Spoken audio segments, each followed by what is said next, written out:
Healing comes in many forms, all the colors aligned. You are free as a dove when you choose, a sovereign state of being. And allow this product to work with the 7 color chakras in our own energy system. Meditations can trigger DNA wisdom and memories in light, out-creating our limited chemical memories. So sit back, relax, as we take you on a journey of light and color.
Hello everyone, and welcome to the Talking Stick Show live call-in show. Sit back, relax, and enjoy this space. So I'd like to welcome the incredible co-host we have. We have Laura Massey. Hello, Laura. Thank you, Dale. Hi, everybody. Hi, guys. Good to be here. And we have Maty Waller. Hello, Maty. Hello, everyone. And we have the Andrew the Snorkel Bartzis with us. Hello, Andrew. Yo, how's it going? Yeah. How are we doing? All good. Good. I couldn't sleep the last 3 days in a row. Mm-hmm. So what have we got in store today then, Laura? What have we got in store? Is it not the 100th episode? Say that again, Andrew. You're chopping up a bit. Is this not the 100th episode? No, so we've got the 100th Talking Stick episode in 2 weeks. So we're looking on doing something special for 2 weeks' time. 100 episodes of Talking Stick. So it's the 98th episode. Yes, welcome to the 98th episode of Talking Stick Show. What have we got in store? Well, we have got 4... Whoa. Okay. Don't know who that is. Perhaps you could mute a moment. We've got 4 delicious call-in people, haven't we? We're going to put our skills up here and read, I guess. Answer their questions. And we did this 2 weeks ago, and we were on for 3 hours. It was incredible. Mm-hmm. Everyone was commenting on how great the show was, and the teachings are within the shows as well. So when we're giving you this live frequency of us doing the readings, doing the healings, it also is a healing for everyone listening. So there's many different nuggets and things you can pick out of this as well. I remember the many times I listened to the Adventures into Reality, all those years and the hundreds of episodes I listened to. Each and every show had its unique teaching within it. So there'll be a caller and the synchronicity will be there, and you'll be like, oh shit, this caller is there's something going on in my life and this caller's there, and that little bit of wisdom is going to really help me as well. Every caller, Dale, almost every caller it was. Yeah. There's always something. Yes. So guys, who should we get in first? And for all of those listening as well in the chat, we really appreciate the comments as well. We are reading all of them. Obviously, we can't get back to everyone, but we really appreciate feedbacks as well. Or any questions you want to ask, just drop them in the chat. Make them good ones. Yes. That's what will get their attention. No kale salads, no lightworker salad questions. No, or doom and gloom. So we'll get Julie Smith on first. So we'll get Julie on. Hello, everybody. Hello, Julie. Hi, Julie. Hi, are you all well? Yeah. Yes, we're doing good. How are you doing today? You're all looking incredibly sun. I don't know how you've managed that. That's because we live down south. Yes, I don't know I what knew Dale you were thinks going to of say that, Matty. Yeah. Hey, Julie, how are you doing? I'm doing all right. Good to So see you. Maddie is having a bad hair day. One. He's one. Yeah, It just this little bit here is out of place. Look. So, Julie, how's your Lionsgate been? Oh, good grief, Andrew. What a cracking question. I don't know how much inspiration people will take from this, but Lionsgate hit for me in the middle of grieving my grandma. Oh, She was my mother, really. I was raised with two very toxic personalities for parents. I don't know what they were doing having children, to be very honest, but they did. And I've had sessions with all you guys, apart from your good self, Andrew. And Grandma was, well, both my grandparents were there to pick the pieces up, really, and to show me what it is to have that maternal figure. They were the adult I needed as a kid. And I'm really, really lucky that I'm nearly 50 now and I've just lost her. That's incredible. And her lifespan was massive, absolutely massive. And I realised how much she shielded me from, her love shielded me from the toxicity of two incredibly selfish parents, I imagine. What did Lionsgate bring? So my grandma's house, she's lived there for 70 years. And it was a portal. Matty helped me with a particularly malevolent entity. I don't know if you remember, Matty, when we had that session. And there were one or two things in there that were pleasant and quite a few things that weren't. And towards the end of my grandma's life, she died at home, and she died in a quite tragic way. Quite a horrible death, to be honest. She got herself caught up in her rail that was to stop her from falling out of bed, and she choked. But when she was going to sleep, she kept saying to me she wouldn't have a house clearance. So I did what I could without treading on her journey. I did everything I could, as much as I could, up to the point where I couldn't, where I didn't have permission to. And at night, she kept saying, she kept describing how she was falling asleep and going into another world. And I thought, is something feeding off her, or is she just fighting the death process? And then when she died tragically, that preyed on my mind quite heavily. And then Lionsgate hit, and I can't seem to get any answers, which makes me think, am I not supposed to know? Am I just to accept her death and know that she's passed on and she's all right? Since my grandparents have passed, I've known them on an ancestral level more than I ever did when they were on this earth plane. But I had that grandma because it's so soon. So I don't know if to just get the foot off the pedal. so part of the Lionsgate is what have you avoided? That Right. which you avoided will show up. Okay. And in your own statement, they showed you how to love and how they shielded you. Yeah. What are some of the other lessons they taught you in your life? It's a review of the many lessons. That's your Lionsgate with them. Okay. Because in the review, you'll know the magical moments that they taught you. Yeah. Yeah. They taught me how to forgive, how to have that upper lip and put your lipstick on and your big girl pants and carry on. Have some decorum.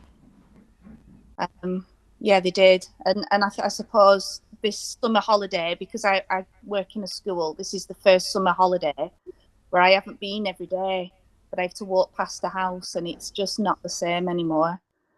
When did she cross over, Julie? 6th of June. Okay.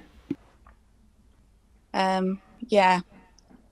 So they taught me actually to be a little bit more frugal with money than I perhaps have been. I think when you're bringing children up quite young, which I did, I tried to overcompensate and make sure that they didn't look like they were suffering compared to their friends. And I think realistically, I should have just been a little bit more frugal, perhaps. And that's been on my mind as well. Perhaps that was a lesson I need to look at.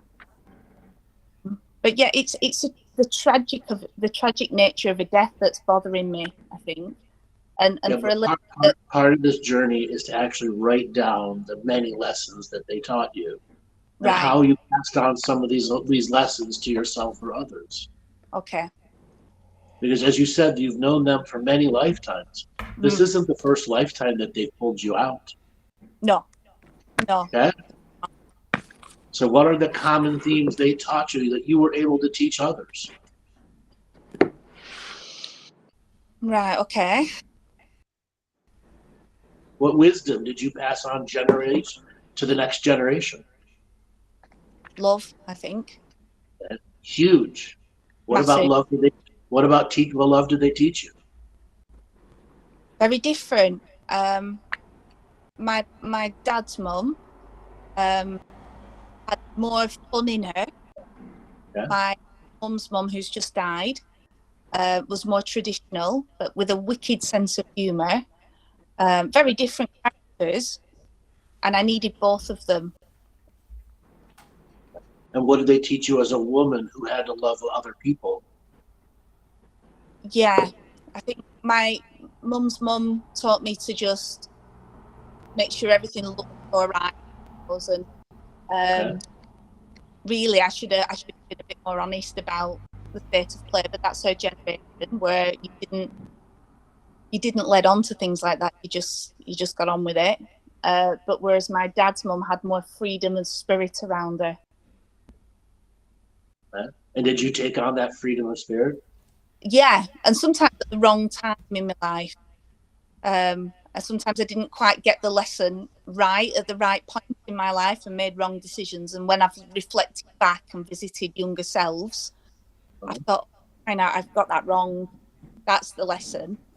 And they've come through, well, my dad's mum's come through it and give me such profound advice when I needed it, that it's almost been like an electric shock of waking up, which has been amazing. So, yeah. So, would you suggest going back and journaling this then? Yeah, it was really important to journal all the different wisdoms they taught you. Just for the fact that you got that emotional energy, you know that there's more to uncover. Yeah. Here's another little thing to think about. They were powerful people. Why couldn't they teach their own children? No, that's a point. This is the generational thing again. This is the ancestral wisdom. They chose children who were not going to hear them. Did they? Okay? They chose children that were not going to hear them. Wow. But their children's children heard them. Wisdom skipped a generation from your mother and your physical mother and father, and found its way to you. Wow. Oh, that's quite touching me. I haven't really cried. Andrew!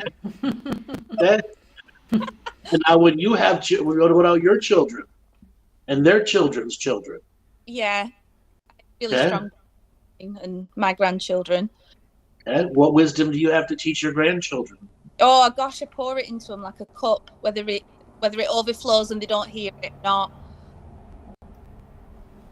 You'll take example from both mothers. Yeah, very much so. I take that grandmother's shawl and wrap it. I wrap it round not only my children and my grandchildren, but I wrap it around all the children I work with at school. Okay. I just want you to visualize this for a minute. We're going to do a little healing on you. Oh. And both your grandmothers come to you and lay the grandmother shawl on you. Look to your left and to your right, and you see both of them putting the shawl on you. This is the chance you get to say the words you didn't get to say.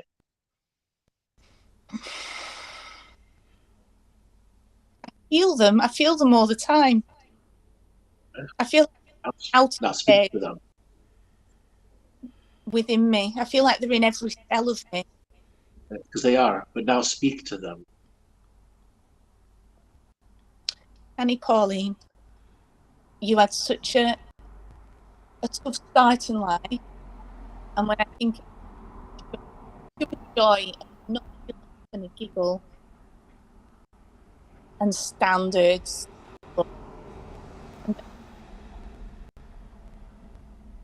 And Nana Eileen, you are just such a phenomenal power. You could have, you really could have been. And I feel you stood behind me all the time. And I hope that you can learn through me and know how much I love you both. Okay. I want you to feel them help you out of your chair and start walking to the future.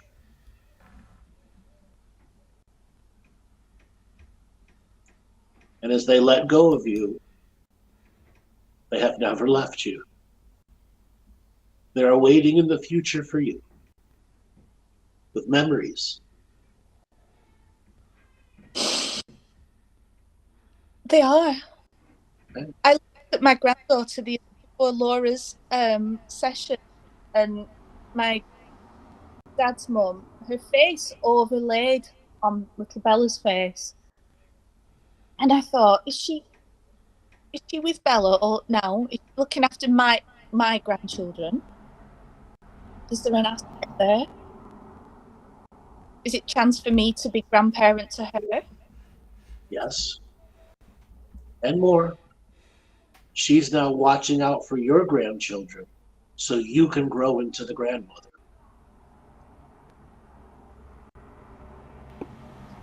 There's a strong level of protection around me.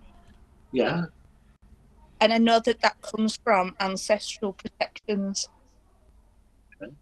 So what those grandmothers, what do they, in their heart of hearts, what do they want for you to grow?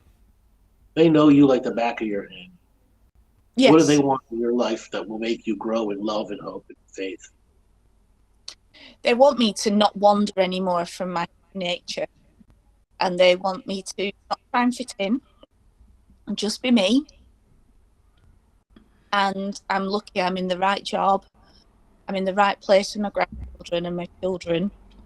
And just to keep being that steady influence in their life. Steady. Instead of chop and change. I didn't have consistency. Didn't know where I stood from one minute to the next. Okay. And they want that steady road for me. What words do you have to them about that steady road? How can you assure them you'll be on that path? I feel like I'm on a train now and there's no getting off it because I'm so happy that I know the pitfalls and the back doors, as you say. I know what aspects of me force me off that path. I know when rebel takes over. I know when warrior takes over. And there's no need for any of those anymore.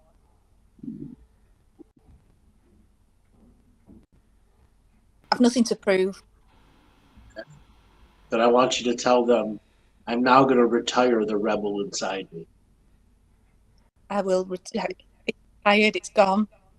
Cold. Okay? Withered. Withered. And Withered. replaced by another youthful innocence. Yes.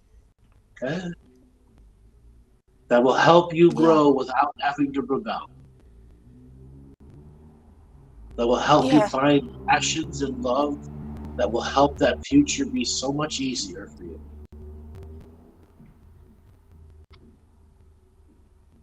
Oh, thank you. Oh. I've worried about it. And now for the one that you felt had a tough death. She did not have a tough death. Did she not? Well, for a few moments it was. But there were ancestors on the other side waiting for her. Because she did her mission. She passed on the wisdom in love. Okay? Yeah. And it's time for you to mourn the good mourning for her. It's time for you to cry the tears that need to be cried. Yeah. Okay? But do not get lost in the tears. No, because she's not gone. She's here. I can feel her. Right. Now say to her, I release you I really do. from any thoughts I had of you having a bad death. And any thoughts I have of you having a bad death and suffering, I just Because I know you're strong. I know you were stronger than that. yeah, I know you're stronger than that. You are. And in my weak moment of losing you, And in my weak moments of losing you, I was reminded of how strong you really are. yes, I am reminded of how strong you really are. And what witty thing would she say back to you now?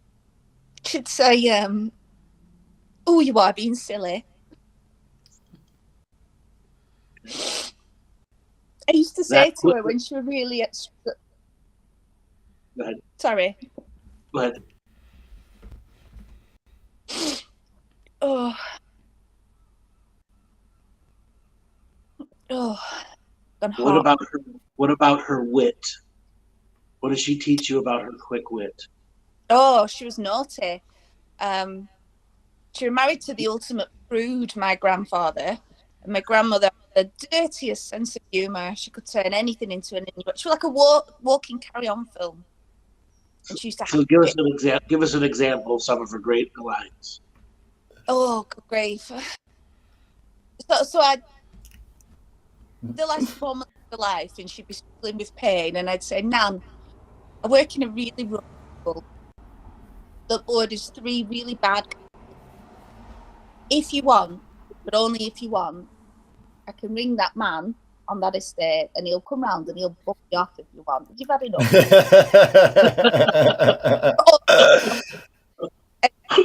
Look at me. She'd look at me down her glasses, and then she'd say, "Not today, dear. I'm having my feet done." And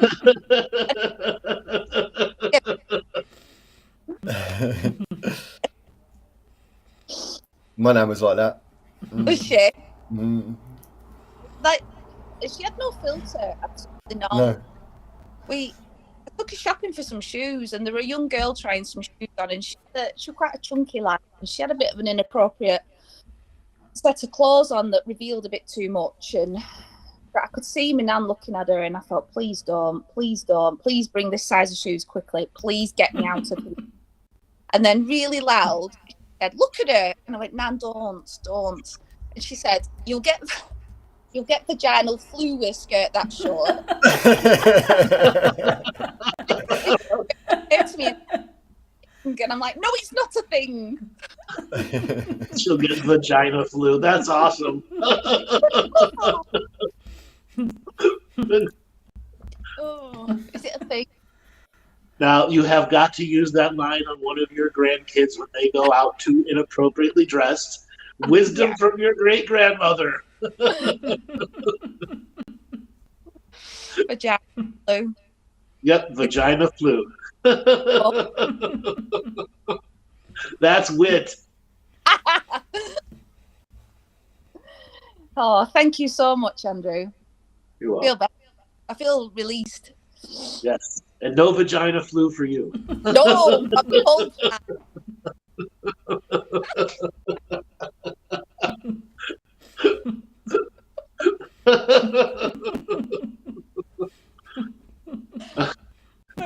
So earlier this week, so I'm an American in Britain right now, and I'm trying to get used to some of these British sayings. And I told Laura I would help her straighten out her drawers because the pots and pans of the drawers that she has here were in an odd shape. And she just started laughing loud. I'm like, what? So Julie would get that because that was our grandmothers who used to use that, wasn't it? Drawers. Yeah. What a good friend you've got. Exactly.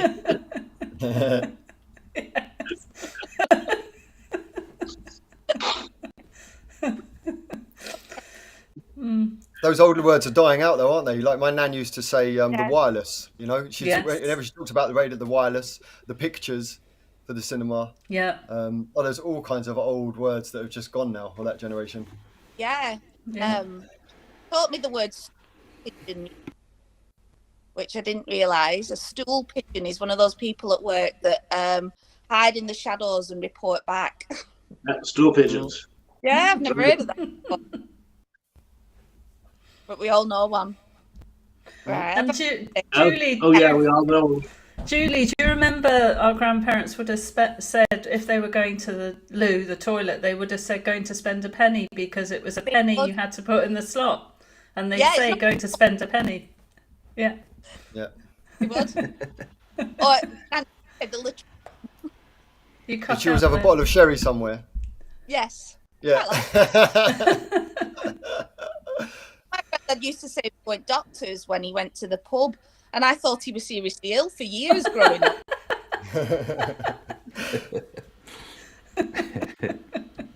Really worried. What was the going to see a man about a dog? Do you remember that know. one? I never knew what that meant. I'm going to see a man about a dog. Sounded like you're picking up drugs from what Yeah. I grew up with. But they had some crazy beliefs as well. Things that, like, one of my nans was quite, the old wives' tales and things like that, and she believed them all. She used to say that you could turn a baby's brain by throwing them around too much. There was all kinds of, because we would play with the kids. You're like, you'll turn her brain. Weird shit like that doesn't even mean Wash anything. your mouth out with bleach as well. Yeah, right, she was full of them. Yeah. Who was given sugar sandwiches? Anybody have sugar sandwiches? Yes. Yeah. Nope. Yeah. They were good, weren't they? Yeah, and basket. And what?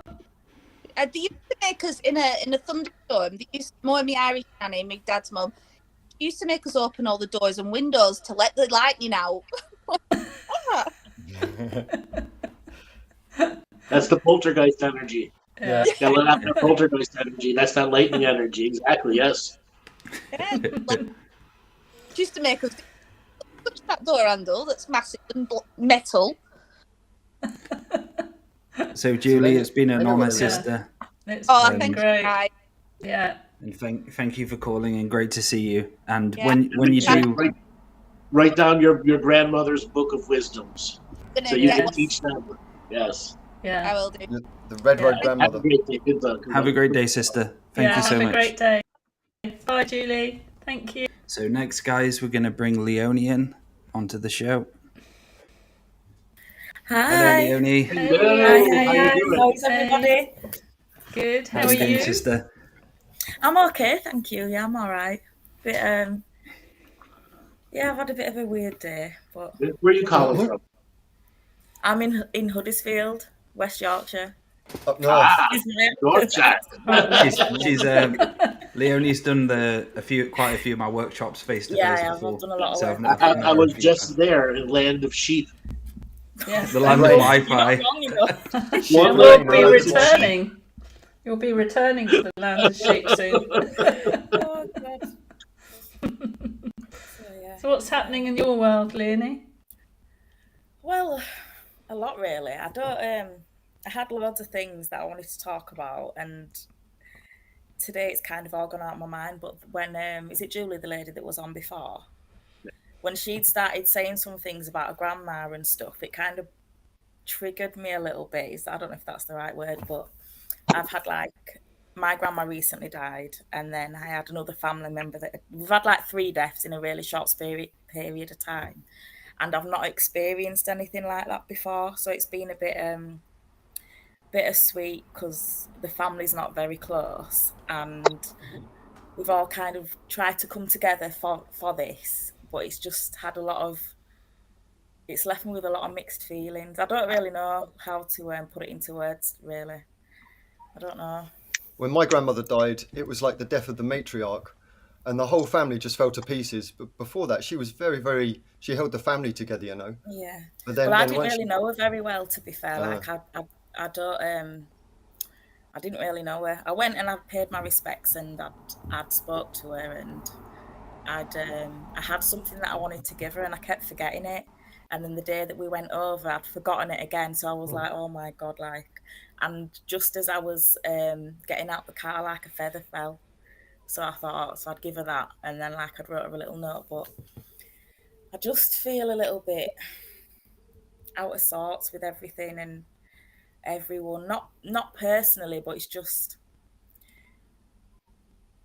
we've never really all been close, and we didn't, it's even now it's still very split. So I'm just What split the family?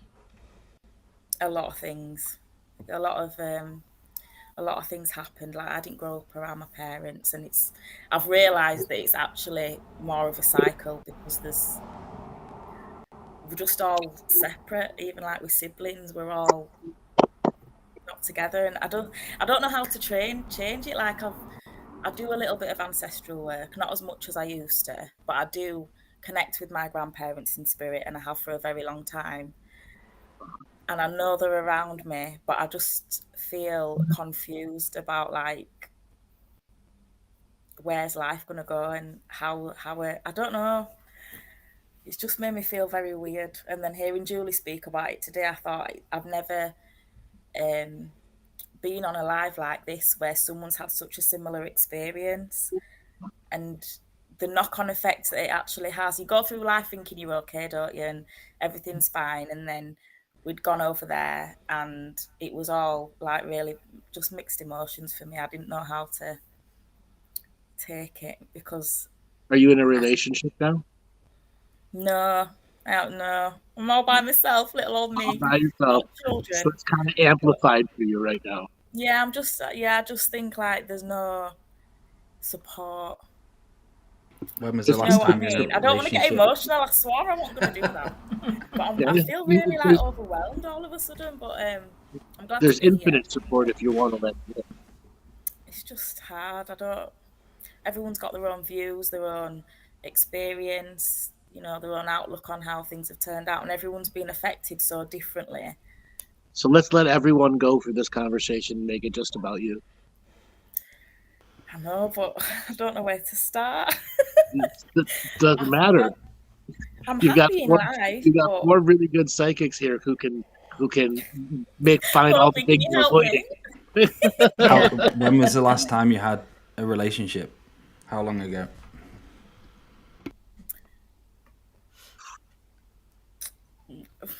I've seen her. The last time I saw, it's actually funny that the last time I saw her was exactly 8 years ago on the day of the funeral. And like, you have your Facebook memories, and something had popped up that I'd said I was driving over, and I said to my uncle, I said, how strange is that?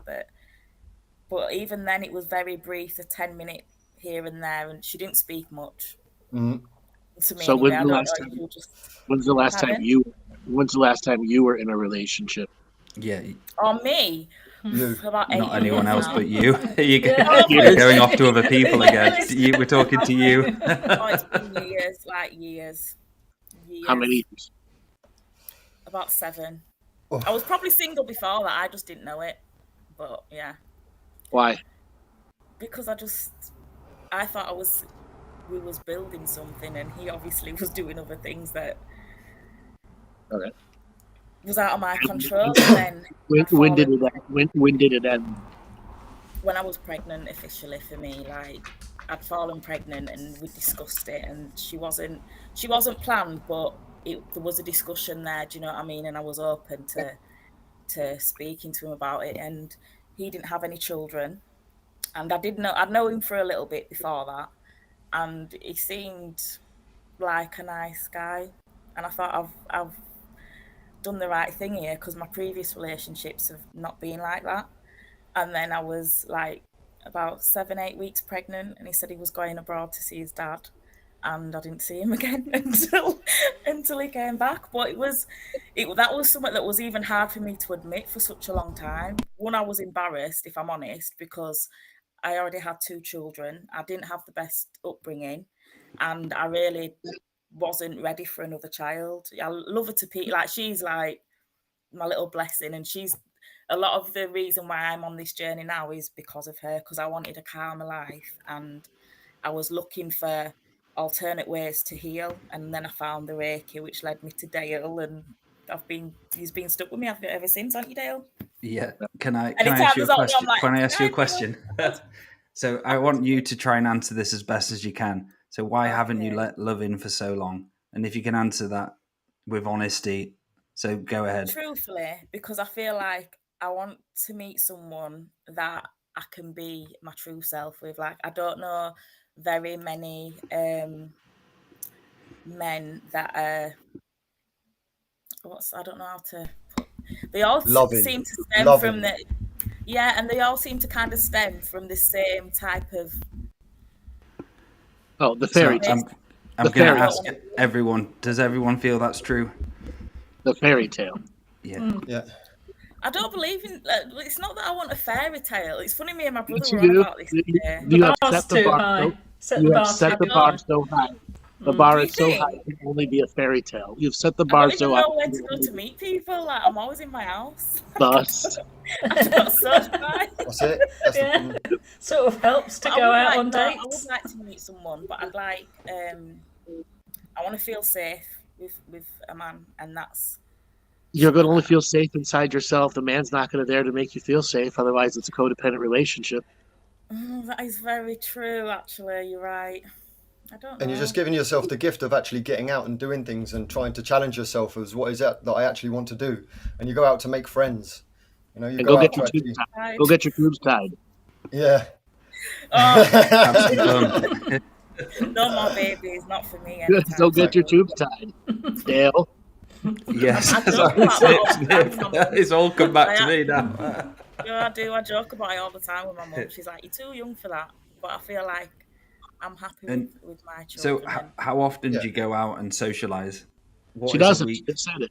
Okay. I go So to the supermarket. you're going to have to start. But not You're like going to have to start. the type of like I don't want to meet someone like in a nightclub when do you know what I mean? Like I want to meet someone No. like organically. That's why you've got to have interest. won't and if you've got you to have things stay that you do. No, but it That's what- doesn't interest me.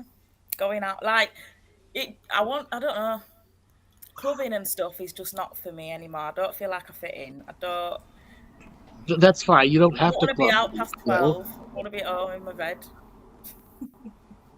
once again, you're putting the bar up awful high. So I need I to could start only getting meet out people. there. I can only meet people in the grocery store before 11 o'clock.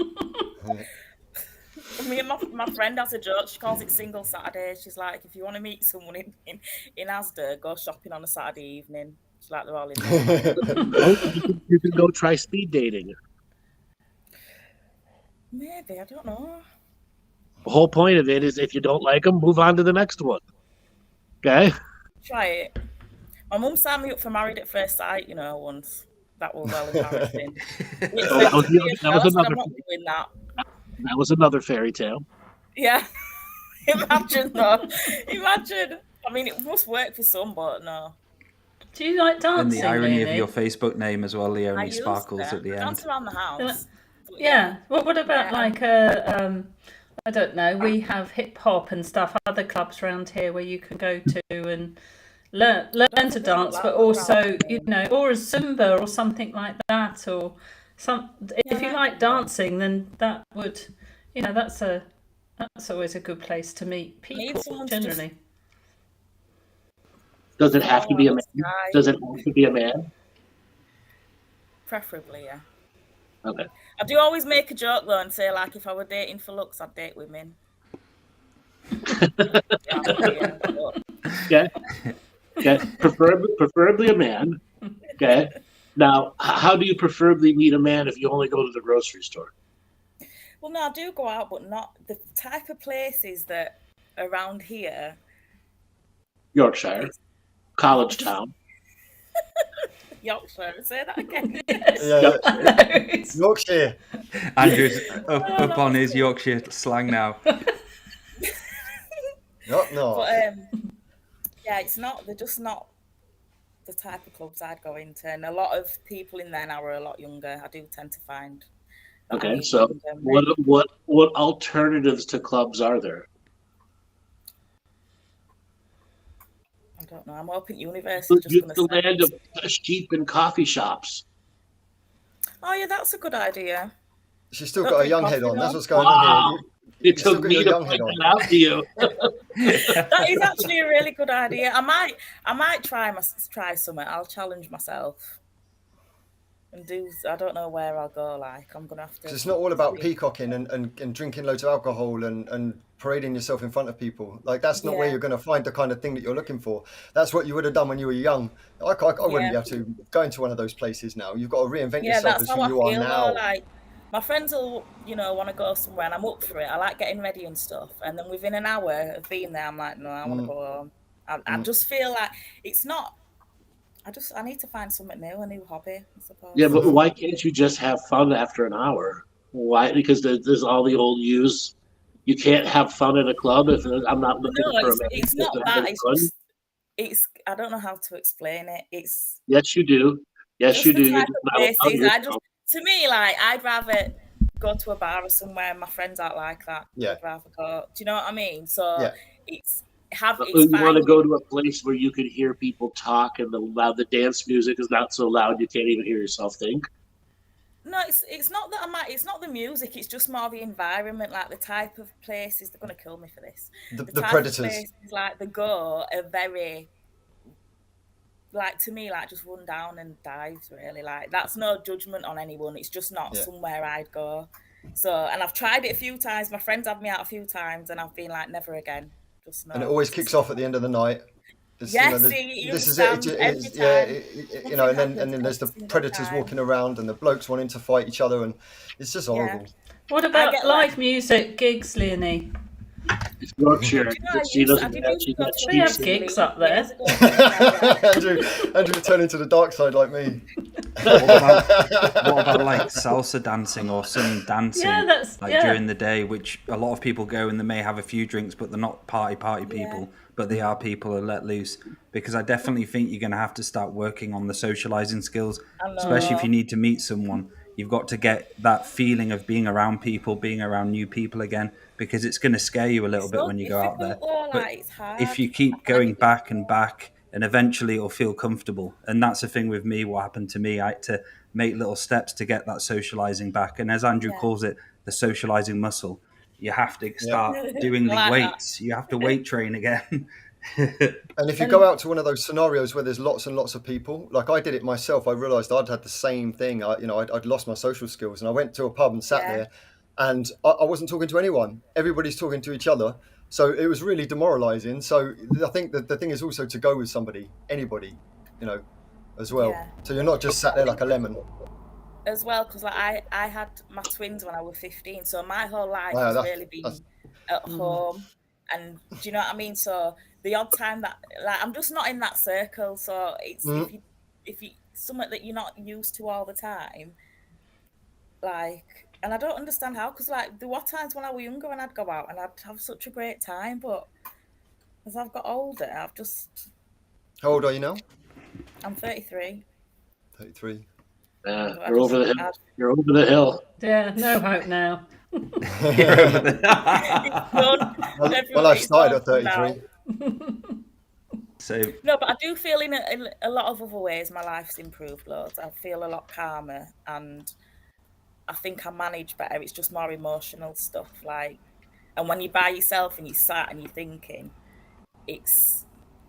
I can. Well, the thing is, when you've had the babies, how's that working out for you? Not great, Andrew. Which tells you what. Clearly it's not, because I'm here, like, guide me through life, guys. Help me, please. Well, David Ellis has just joined the show. David, how you doing? I'm pretty good. How are you? Good. We're here talking to a young lady who has lost her social skills, has been single for 8 years now. Mm-hmm. And has set the bar very high. Yes, fairy tale high. Dr. Love David, have you got any advice? Yeah. Yeah, I know you're asking me this because I'm all the way up in Saskatchewan, right? Yes. I know you're asking me this specifically. I'm going to guess that she's trying to step up in life in a different kind of way, correct? Yeah. And you don't want to be dealing with the grind that you came from, correct? Yes. Yeah, he's wording this perfectly for me. Right. It actually is, like, yeah, it's right. Right, and as a result of that, you just don't want to be in situations where you have to actually deal with a bunch of crap and then have to fix it and so on. Yeah, I get you. Yeah. And so, it's hard as well when you do meet someone and you put that time in. Laura. Sorry. Go on, what were you going to say? Yeah, no. No, I understand where you are coming from. The difficulty that you're going to have is that the place where you're trying to step into. Let me get some earphones because our producer is telling us that I need earphones. The area that you're going to need to step into is occupied by 0.0001% of the world's population. I swear, Andrew and I had an idea some years ago, and I don't know what I'm going to make it happen, Andrew, of creating a dating site for people that are not crazy. Okay? Good. We are I am definitely going to make that happen because it's not that you don't want to interact with people. It's just that you don't want to have to deal with the shit. Okay?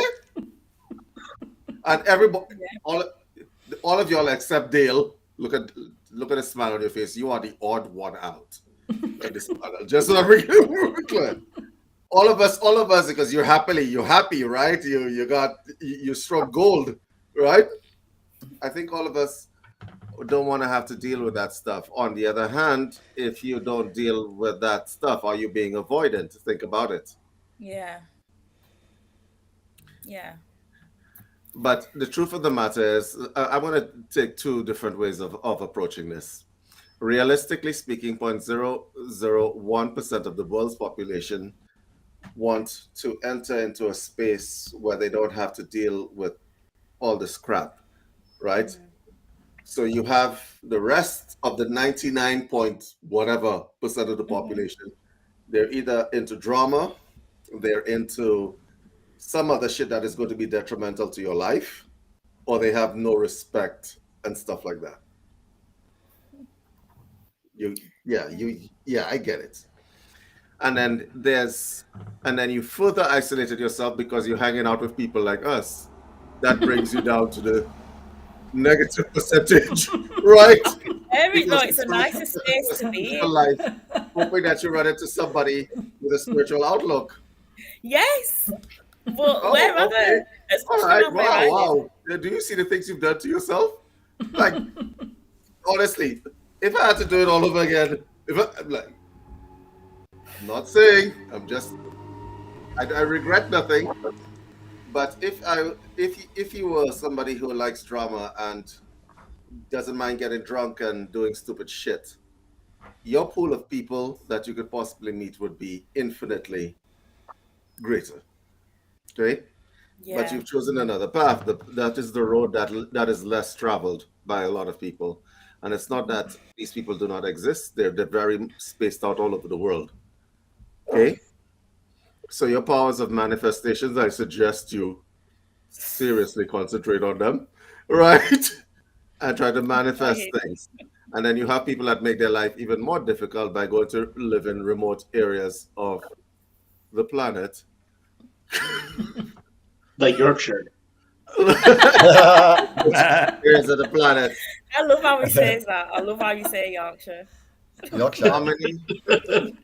Honestly, how many people in the audience are living this kind of life where they just don't want to deal with the nonsense anymore?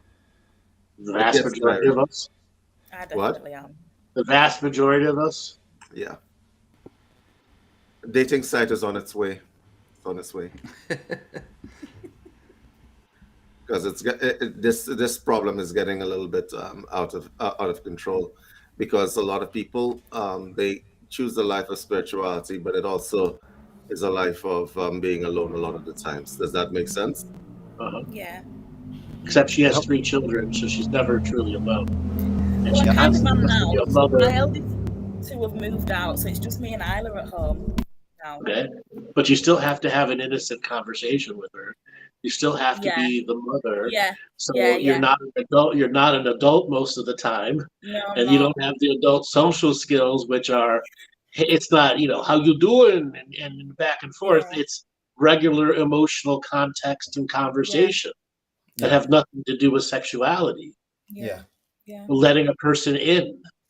Yeah. You see, this is the problem.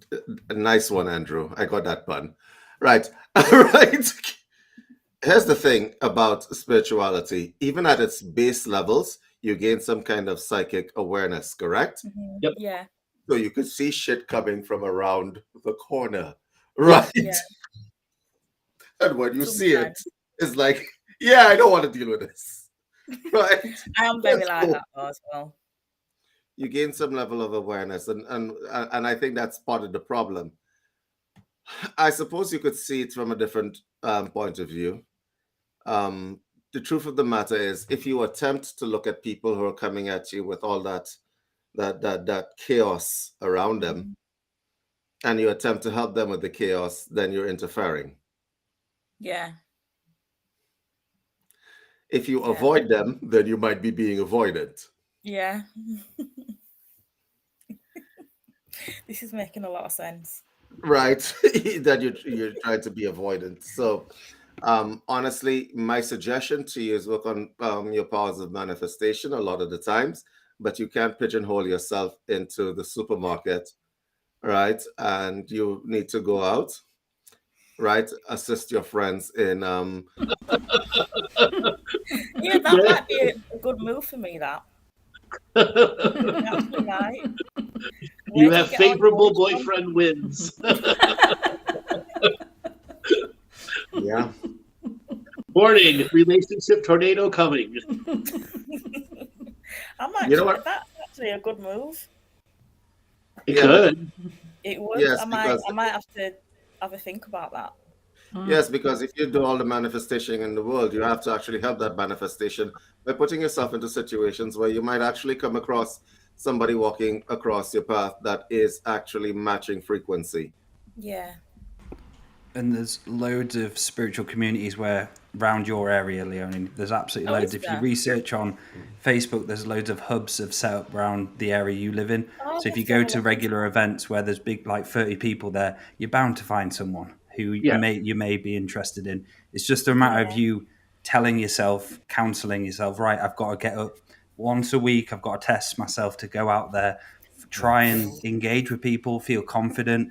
Don't go up to them and start getting stage fright. Just be yourself. And you never know, do you? Then you could even, if it doesn't work out, you could even have a bit of fun and have that orgasm, have that sexual experience, which is really, really needed in you at the moment. Yeah. Just and someone even to female really friends. shift things up for you. Sorry, Dale. Yeah, even female friends, because each friend that you make, if you make a friend who's a genuine person you can be around, then she has a doorway or a gateway into other people. You know, you've got to start doing that, not just go out there like laser focus on this particular interaction, but just, you know, make friends, open up the social circle. Imagine this: you started a little psychic business called the Boyfriend Whisperer or Girlfriend Whisperer. Okay, whisperer. That's a good idea. That would make a lot of money. Now, marketing included, it could actually be quite fun for you. Okay. I think I'd have a laugh doing something like that, actually. Yeah, because at that point, it's all just passing on good relationship advice. If for someone that's not been in a relationship for hours. They ask you. So. I would also like to point out something to the lady. Even in this community, the 0.001%, not everybody is matching frequency. Right. Okay? Because just this morning, I showed Andrew a couple on Facebook.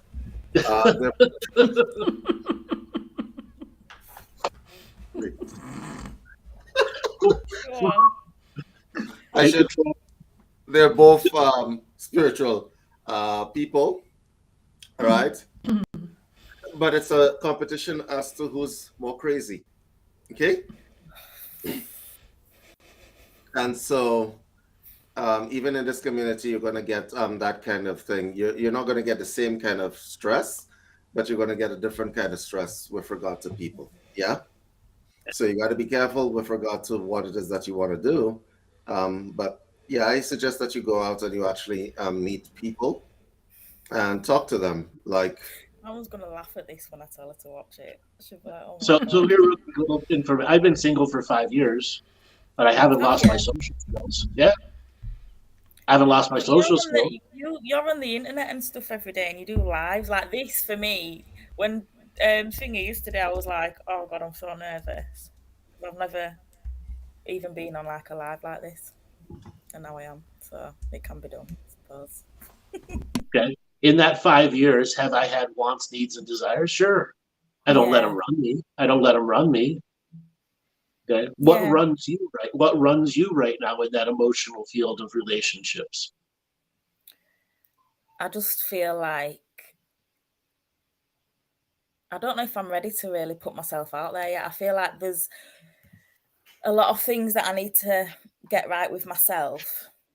Which but also are setting boundaries and stuff like with men. I think a lot of the time, like in past relationships, things that I really should have pulled on and called out, I've not, and then you just you get into a cycle of just don't say you'll out because you'll then never you know do if you changed if you or try. You'll never know. You'll never know if you've changed if you don't try. I think it's just getting some practicing. Yeah. That's why I said I've never stopped, because I am looking. Have I made the changes in myself? Yeah. Have I created the borders, boundaries, rules, and things that I need in a relationship moving forward, which are friendships first? Why don't we run her through the screening process? Shall I? Yes. Yes. Go on. Okay. So, there are attachment styles in relationships. Okay. Anybody want to pull up the attachment styles and let's run her through it? Are you avoidant? This is so funny because it's not what I was expecting at all. This is like an area of my life that I stay away from. I'm gonna do a screening of yourself. I want to do a screening. Let's do a screening. Okay. Are you avoidant? Yeah. So you avoid things in relationships that make you feel uncomfortable, correct? Yeah. Okay, so you understand that you're avoidant. Yeah. Do you think that your avoidance is actually avoiding the whole spectrum of relationships as well? Could have a point, maybe. I think with things that are if I care and my heart's involved, then I struggle with I struggle with it. I don't know why. I don't know what it is. I just think I don't want to start the argument. I don't want to. Like, so yes, my experiences, it's always been once things have ended, there's always been like an attack after, whether it's been verbal or whatever, and it's dragged out and dragged out. So when I made the decision to not be in a relationship, because one, I just didn't want it, to be fair. But now it's like, how do I not go into something having that same like expectation that it's going to happen, because it's happened every time. I don't know how to word it. I don't know how to explain what I mean. I'm not a pushover in any sense, and this is why I struggle with myself, I think, because I'm in a lot of other circumstances and a lot of my other relationships with family, friends, I will stand up and say what needs to be said. But I think I've just felt that when I've let myself be vulnerable, or they've seen that I'm vulnerable, or that there's something, I'm not feeling right, or I'm not happy, I feel like I'm taken advantage of then. And my anger, if I get to that point, then I'm crazy, or I've got issues, or, it's just things that anyone, wouldn't like to hear, but someone from my background, it's not. You've got to think as well, that person 7-8 years ago, look how different you were to who you are now as well. Oh yeah. Like you're going to be going out with the manifestation of you, the person who's done the work, done all the trainings and so on, and you're going to find different people. Those old fuckers back then, you won't be finding them again. That's what I was going to say. Yeah. Are you the same person you was 7-8 years ago? The answer to that is obviously no. So there's an expectation there. Than I was. Like I'm more willing to stand up and say something. Like, I'm not going to be walked all over. But it's also about being smart. It's about noticing when those things are, or reading the signs early on, having those clear boundaries that you set for yourself ahead of time. Yeah. I think I miss it. Like, I have had conversations recently and stuff, and there's been little things that have niggled, and I thought I'm going to give it a go. And when I did, everything I didn't want, that's what they were. And I just thought, right, I'm done now. I'm not doing this anymore. I've put my little self out there and I'm taking myself right back home. So I think that's put me off a little bit, because I really did go in with the intention of not bringing all the crap that I've had with me, and was open-minded and trusting. And I think they just saw that and ran with it. And when I found out that it was somewhere else, it was just a bit disheartening, because you think, like, I've tried it a different way and I've got the same result. So you need a spiritual purge, you know, you need a set of meditations, ceremonies, things like this to address that energy directly and to transmute that shit and get rid of it, and make those bold prayers that say, I'm ready to move forward as a new person. Yeah. I recognize these character traits and these things that were holding me back, but I will not allow them to affect my future or my present. It has to be bold. Yeah, because there's something in you that's still attracting those sort of frequencies. Yeah. It's still in you because you're holding on to them. But I don't know how to let it go, because with me, I didn't, like, we've been talking about, like, meeting someone and stuff. That wasn't even on my mind, really. Like, so now because you're avoiding it for a long time. It's locked in a little box. Thrown me, Dale. I was like, where's this going? Hold on. I do want to call a little bit of bullshit. I want to call a little bit of bullshit. It's not on your mind at all? I don't think so. No, it's not that it's not on my mind at all, but it wasn't my intention for this conversation. Sure, this call has nothing to do. This call has nothing to do with what's on your mind. How much is it actually on your mind without avoiding the answer? No, when you're not talking to your daughter, you're not at work. How much is it? I'm in a single woman and I need a man. Come up in your internal debate. Oh, a lot, but that's because everyone around me is not single. That's why this came up, because it's all over your energy field. Yeah. Is it? Yeah. Oh my God, can they see it on me? Get it off. I'm joking. You can't erase it. You just can't erase it. Okay? Sorry. Okay? So let's tackle it. So when you're having these internal debates and dialogues, what is your conversation with yourself? I'm not ready yet. The same thing will happen. Yeah, that's how honestly I do. I do want someone. And sure, those are the counter arguments. But what are the arguments for it? Oh, I'm lonely. I would love a man.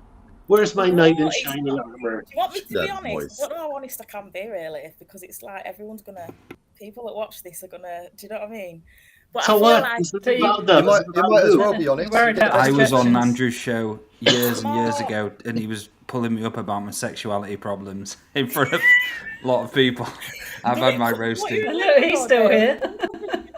I'm still here. Did you cure it, Dale? Because I know. Say that again, David. Did you cure it? Yes, I did. Yeah. I kind of. It's creeped back a tiny bit. She was like, all I can see is a big thing, and I was like, oh my, well embarrassed. Don't be embarrassed. This is one of those moments you embrace some of the facts that are going on in your life. You're lonely. I do feel lonely. I know I've got a family and stuff, but it's not the same. Sure, is it? Like you said, like having the woman who wants to love is lonely. You have a daughter you love, but you want somebody else in your life that completes the circuit of being a man and a woman in you. Yeah, like everybody else all on my own, and I don't know what that family unit is like, or what it should even look like. If I'm honest, like I actually don't know, because we've all. Yes, you do. You have one right now. You created your own family unit with your own children. Yeah, but I mean, in terms of having a man in the house. Like the last time I lived with anyone, I was 21. Cart before the horse. We're just talking about having anybody that you can converse with that's a man that might lead into something else. You don't put the man immediately into peace without the experience. That's what the old you would do. Yeah. Can I point something out to you? You are now fulfilling the role of a man and a woman. One of the things that are happening, what is happening to you, and I'm going to be very honest with you, which is what these guys are, you might as well. which is what these guys I suspect are picking up. Andrew, I'm just going to, is that when it is that you don't bask in your feminine side, your feminine energy, and you have to bring in a lot of masculine energy, it lights you up like a Christmas tree. Okay? had anybody with half a little piece of braid is going to pick it up. Okay? So there are a lot of women all over the world that are crossing over. They're not getting the transition surgery, but they might as well be crossing over. Do you feel me? Okay. There's something magical about being a woman, says the man on the broadcast. I really need to think before I speak sometimes. There's something magical about being a woman. It's a glow. And the reason why this conversation is making you slightly uncomfortable is because you haven't been in touch with divine feminine in completeness for a bit, correct? I'm a I'm man, having a Leonie. conversation That's with what we myself want. about this today as well on the way home. I was driving home and I was thinking, like, am I soft enough, like, in myself type of thing? Well, So, if yeah, you it's keep funny that you said that. if you actually. keep And I would- if you keep not exercising that root chakra in the counterclockwise direction, so to speak, Okay. you're going to harden yourself. All puns intended. I mean, all puns intended. Right? Phallus yourself. Right? Self-love. Oh, this is great. Right. Love it. So I'm telling you that there's something magical about being a woman, and there's a difference between male and female feminine energy, but you have had to occupy both spaces, right? And it's going to cause a bit of an issue in the long run for you, because you don't want might that. run into the man that you're looking for, and miss And all him, he- walk straight past him. and all he's going to see is this big phallus in front of him, and it's oh, working so well. Maybe not today, sir. Thank you. Knowing my This look, is the argument. But And once you kind of become a little bit vulnerable, that's when that feminine expression will just be coming out of you, where you allow someone in, having that intimacy, having that touch again, and enjoying it, and allowing yourself not to be guarded when you're about to do it, not have your programs or your past come up to affect the present. Allow yourself to have a full sexual experience with them, where there's just no holds bars, and you're really just allowing all this dense energy coming out of you from all the times you didn't have sex. Sensuality as well, the ability to just be in each other's company and to touch and to be close without it being wham bam bam bam. Yeah. Just that real romantic energy, man. Make sure they give you 10 orgasms, not one. Because she They can't are let out there. down right They now. are out there. She's going to have a problem because you can't let down, can you? You haven't been touched, so you can't let down. I'm going to go surgical on this one. Let's just go surgical right away. Depends on what you mean by that, though, because I don't know how to put it. You have different experiences with different people, don't you? So I wouldn't go in as my softest self with someone that's not fully committed to me. And that's where I struggle, because I can meet people and men, and I do, but it's like So can I ask you about a bunch of surgical questions? Go on then. Your natural state, without all the bullshit, without all the stuff, you want to be loved, touched, hugged, and have somebody committed to you. Is that correct? Yeah, well, yeah, I do. I want to be able to be emotional with a man. When was the last time you were in your natural state? I don't know if I ever have been, when I think about it, to be fair. I've been close to. Do you see that might be a problem? Yeah. Yes. You're giving me too much to work on now, guys. I'm going to be in there, like, get these lot back on the phone. We need to speak. I'm just, the reason why I'm bringing this to your attention is because that natural state that you're in is the state of healing. Manifestation comes from the feminine part of yourself, not necessarily the masculine part. Okay, you need both of them. You need the force of the masculine and the feminine to manifest, right? You're trying to manifest a loving relationship. Yeah. If you're going to try to manifest a loving relationship, you need to mix those energies, except you might be slightly unbalanced on one side, is all I'm saying to you. I think I definitely am, because there's not a lot of there's not a lot of men really around, like even in family. So I don't. There's loads of men. There's No, loads but I out mean, like there. in my family type, like in my, do you know what I mean? So sometimes I don't know where I'm going with this now. Like, I don't know. This has thrown me because I wasn't expecting this. Oh yes, that's why you're here. You're here so that people can tell you things like this. Yeah. Would you like to know? We know the problem. Would you like to know a solution? I'd love one, yeah. Because the reason why you're not basking in divine feminine energy is because there's an air of vulnerability about it, and you do not feel safe. You do not feel safe. Yeah, I said this earlier that I don't feel, I can't seem to feel safe around men. Not So I always. suspect I'm not saying every man, but I do always get to a point where I just think like I feel it inside. I don't know how to describe it. I am going to make a suggestion to you that is going to seem a little bit unorthodox and a little bit crazy. Okay, I don't mind crazy. Go on. Right. If I'm not mistaken, you can be very visual. Is that correct? Yeah. Good. Yeah. Laura, you might want to pay attention to this part. Right. You could be very visual. Thank you, David. Right. And so being very visual, you can actually invent scenarios and stuff in your mind. Am I correct? And you do. Yeah, you're right, Okay. actually. Yeah. All right. So may I suggest that you use your visualization powers, because I can see that you have it very, very strong, right? To create intimate encounters in your mind. And I say intimate not as in sexual, but intimate as in heartfelt, open, Yeah. I hearted. understand. To start that flow back of that open-heartedness, that that tidal wave of love that you have inside yourself, that you want to express to another human being, but you don't feel safe doing it because you have been through some shit. And I think you're underplaying exactly how much all that shit hurt you. It hurt you a Don't let me lot. cry. Cry. Those are going to be healing tears for you to release, Don't like love. crying.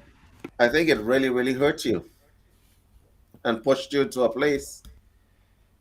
Because the truth of the matter is, what I am picking up as a just as an idiot, but I'm just don't mind the idiot on me. What I am picking up is that you have a lot of love inside of you, and you don't know why it was rejected. You don't know why the open-heartedness was rejected. You're very good. You're brilliant, actually. Yeah. Yeah, Oh, and God. you have not come to It's so terms well. because you see, you've been playing man-woman for so long that the man came in and blocked you from feeling that amount of pain. You got to process that, huh? It's hard. Really, you got to process it. I don't like sitting with stuff like that. You got to process it I won't because this try, though. I'm hardness. going to have to later, now that I've told the whole world my problems. No, you haven't. What's your problems? You tell us, like 0.00001% of the world will never even see this, right?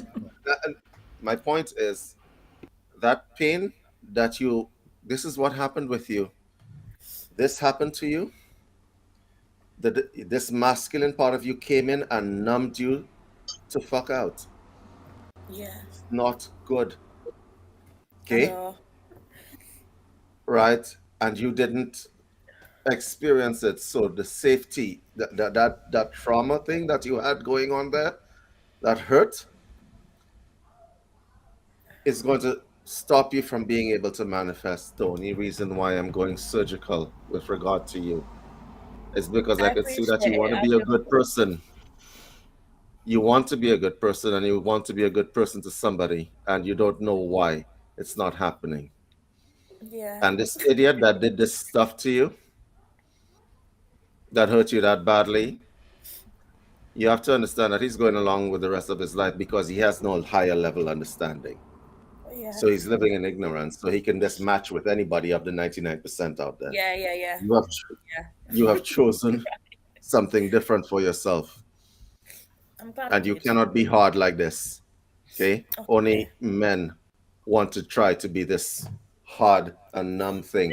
You can't do that shit. It's not your natural state. Can I say something, David, as well? And every young lady I know in the UK that had babies during school age had to develop a masculine energy, you know, and so don't beat yourself up. Don't think you've done something wrong, because it's a survival mechanism. And there was a part there where you missed out on something fundamental to your growth, you know.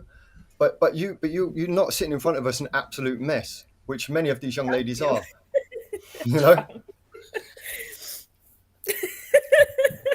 I love you, Maty. Oh, that's It's honestly, because it's close to my heart. Trust me, it's close to my heart, that issue. No, I don't mind. I prefer it that way. I like people to just say it as it is, and because it's the best way to. It's tough. It's tough. You went from being a child to being a mother.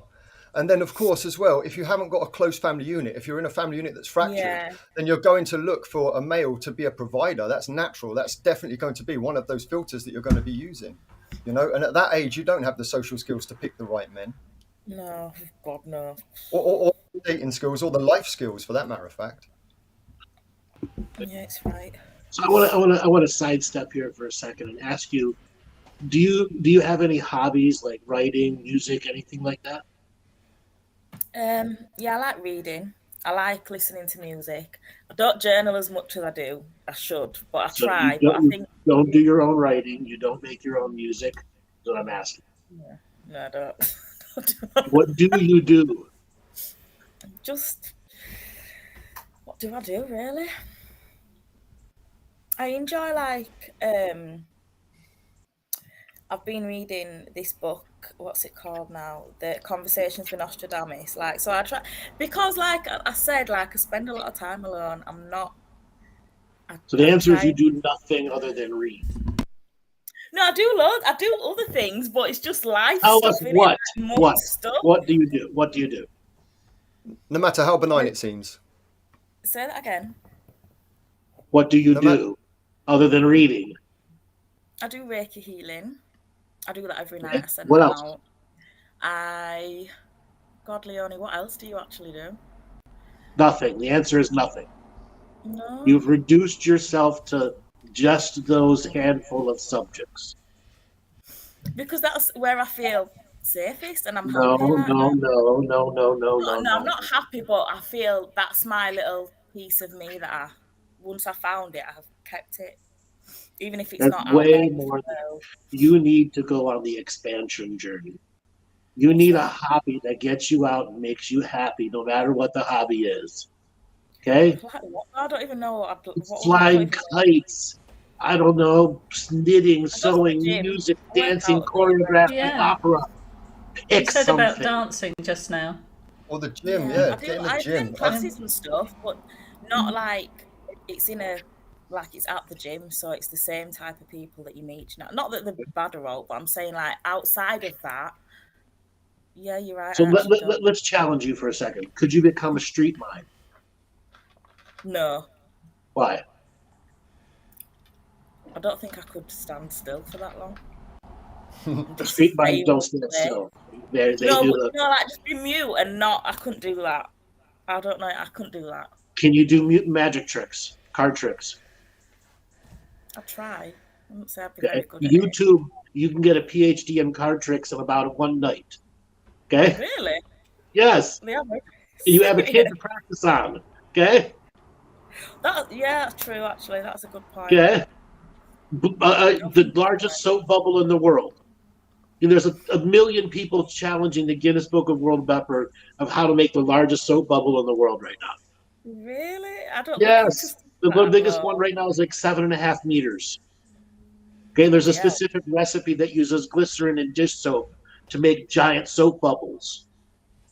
You got to let yourself expand and just understand that, like, if you're going to try and make the soap bubble, you don't make a big deal, but you're going to have a good time with you and your kid, and it may pass over to something else somewhere else. Same with card tricks, learning chess. Get out there and expand. And you might meet some people. And like I said last show, it's not about opening your legs, it's making friends. Yeah. Okay? What about just friends? Sorry, what did you say? So what about backgammon? Yeah. What's that? Is that like tennis? Have you not played it? No. No. What is it? It's a board game. Yeah. Oh, is Ancient it? board game It's nothing like tennis. Really popular in the Caribbean. Some of the best players I know are Caribbean. Greek Really? also, where it was born. Yes. All right. And so all of that, Leonie, is going to expand you to having fun and that feminine side of you just to play and enjoy the Right. moment. It's going to start flowing out of you. Competitive monopoly is a real thing. Oh, I get too angry though. People make millions of dollars off of competitive monopoly. Competitive. I'm like, no.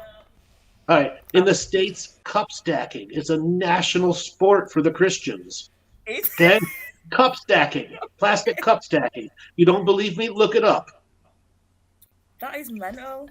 Or have a games night and invite some friends round. Exactly. Yeah, actually, This is it's funny because I've got expand. someone in mind that would Okay? actually love Expand. Lots Okay? of friends. Or have a weekly games where you go to each other's houses and just expand the group like that. Once a week at somebody's house, take it in turns. something different. Or Right, cooking. the competitive World Dart Championships is coming up next month. And guess what the first prize for World Dart Championship? $7 million. $7 million if you want to learn to play darts and compete at a world level. My uncles are quite good at darts, but I miss the board every time. Same with pool. Good time to try it, isn't it? For $7 million, I will. Bloody hell. Now we know your motivation. Exactly. Okay? Then you might meet someone on the way who's in a very similar situation of you. Some psychic told them to go play competitive darts on some other part of the world in another show right now. Okay? That would be actually hilarious. Imagine that. Imagine. Anything is possible. Yeah, it is. So, David, what suggestions do you have to her beyond competitive darts and hobbies and stuff? Well, the young lady has a spiritual bent. She wants to meet spiritual people. So I suggest you do something you've never done before. Pick up yoga in a gym.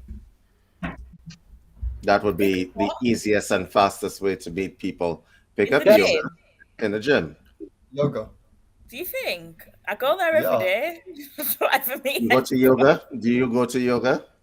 No, I don't, because the time that the class is on, I can't make it. But Yes, well, here's the thing. They maybe other classes in other gyms at the correct time.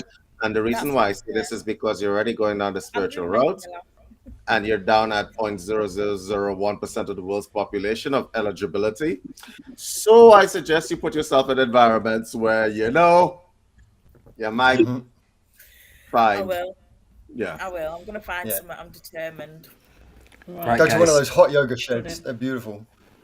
I've never tried hot yoga. Have a go. But I like stuff like that, Pilates and stuff like that. I do enjoy that. So that'd be up my street. I'm going to look for Did you do any sports in high school? What did I do in high school? Basketball, believe it or not, because don't know how, because I'm so short. But yeah, I loved it. Okay. What else? Are you athletic? Not in that way, but I do enjoy the gym. Like that's something that I think I'll always have. Here's a whole other world where you can meet very unique people. The world of biathlon training. Biking, swimming, running, climbing, parachuting. I won't mind a bit of that. Did you say Viking swimming? Biking and swimming, yeah. Biking. Biking. I said Viking go from one swimming. to the next, to the next. I thought he said Biking, Biking, hiking. swimming. Biking swimming. Laura, you have Vikings on your mind, Laura? I'm not a good swimmer, so that would not work at all. You can do climbing and hiking. There's all sorts of things. And there's a whole unique community of committed people to that idea. And it's just sometimes that commitment energy alone might attract your feminine energy to go, hey, these are like-minded people. They may not be fully spiritual, but they're committed to their growth. Yeah. Indoor wall climbing's sick. Yes. I've never tried that, but I have seen a few places, and they do look actually really cool, to be fair. But it's finding someone to go with. I'm just going to end up going there on my own now.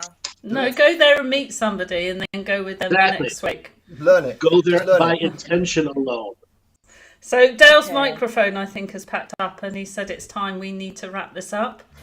So we've got to say thank you to Thank you Leonie. very much, guys. I've had a great time. I've got a lot to think about, but it's helped me a lot. It actually has helped a lot. I think that, I'm definitely going to have to sort it out. Brilliant. Yeah, get out there. No excuses. Yeah, kicking, screaming, dragging my feet. Lionsgate, bitch. Yeah, get out there. Let that feminine energy shine. It's crazy the things that come up though. It's absolutely like, but this has actually really helped me, and I actually feel a lot better than I did. And when you go back and listen to it, take notes. Well, I'll be able to watch this back, won't I, as well? Yeah, it'll be playing once the live is done. Yeah. Yeah, so I'll watch it back and cringe at myself and take notes. Thank you, sister, for calling in. Yeah, Thanks so thank much, you. guys. Fun. See you later. Yeah, Bye. well done, Leonie. Thank you. So we can hear you, does Dale. my mic sound okay, guys? Yep, you're good. Yeah. It's just really glitchy. Yep. So next we have Geraldine onto the show. Geraldine, how you doing? Hey, Geraldine. Hi, everybody. Hello. How's it going? Hey, Laura. How are See, you? Even people say, I'm going to see a man about a dog. Yes. What You know is what that? it means? Go on. Means it's like if somebody's being nosy to you and they're like, where are you going? Where are you going? You go, I'm going to see a man about a dog. Okay, I get it. Makes sense. Okay. Makes sense. Yeah. You might have missed that earlier, David. We were talking about expressions our grandmothers used to say. Aye. Because I told Laura I was gonna go fix her. I was gonna rearrange her drawers. All right.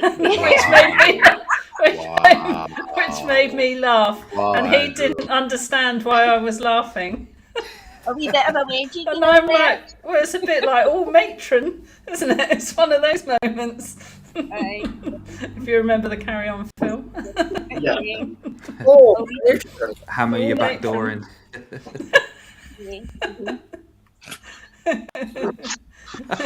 So how are you doing, Geraldine? Well, we had the Lionsgate come in felt it a couple of days before it came in, and so was really high energy there, out doing the cold water swimming and reactivating my medicine wheel and all sorts of things like that, and then just sort of planning the coming months of what I want to do with my spiritual journey and things. So that's been a wee bit of an eye-opener since we finished with the Scotland tour, because it never quite finished for me. It kind of just kept on going. So, and that's been interesting, yeah. And then, of course, we had a wee bit of a